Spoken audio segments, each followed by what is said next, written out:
আর কোনো কথা নয়, সোজা মাকে জড়িয়ে ধরলাম আর হাউমাউ করে কাঁদতে শুরু করলাম। কাঁদতে কাঁদতে মাকে যতটুকু পেরেছি সেই জিনের ব্যাপারে সম্পূর্ণ ঘটনাটা বলেছি, কিন্তু আমার মা কান্না মুখে আমার কোনো কথাই বুঝেনি, শুধু বলেছে এত কান্নাকাটি করার কিছু নেই, খাবার রেখেছি খেয়ে আয়। আমিও ভাবলাম মাকে এইসব কথা বলার জন্য বেঁচে থাকাটাই ইম্পর্টেন্ট, তাই দৌড়ে গেলাম খাবার খেতে। খাওয়ার সময় অনুভব করলাম আমার পেট ভরা এবং এতটা খাবার খেয়েছি যে গলা পর্যন্ত খাবার উঠে আছে। এখন আমি একটুও খাবার খেতে পারবো না, যদি জোর জবরদস্তি করে খাই তাহলে পেট ফেটে মারাই যাব। অবাক বিষয়, আমি তো কিছুই খাইনি, তাহলে আমার কেন এরকম লাগছে যে আমি অনেক কিছু খেয়েছি? যাই হোক, অল্প একটু পানি খেয়ে শুয়ে পড়লাম। সেই রাতে মাও আর আমাকে কোনো কিছুই জিজ্ঞেস করেনি, ভেবেছে আমি রাগ করে আমার বান্ধবী সুমাইয়ার বাসায় গিয়েছিলাম, তাই মা ভেবেছিল কালকে সুমাইয়াকে গিয়ে জিজ্ঞেস করবে আমি ওর বাসায় গিয়েছিলাম কিনা। তো যাই হোক, রাতের বেলায় একটু ঘুমাতে পারলাম না, বারবার ঘুরে ফিরে সেই জিনের কথাই মনে পড়ছে। জিনের নামটা বারবার মাথায় ঘুরছে, মুসাইন।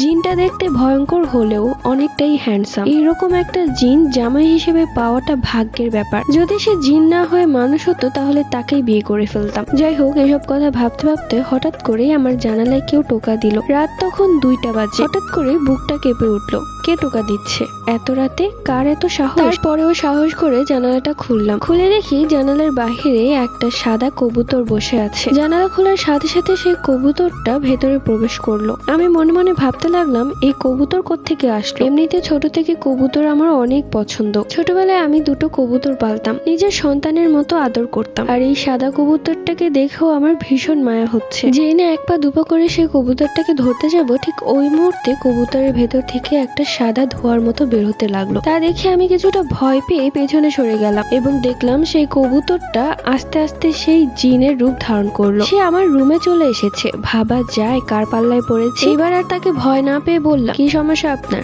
পিছু করতে করতে আমার বাড়ি অব্দি পৌঁছে গেছে। আপনাকে তো ভালো জিন মনে করেছিলাম, কিন্তু আপনি যে এতটা অসভ্য বেয়াদব নির্লজ্জ সেটা ভাবতে পারিনি।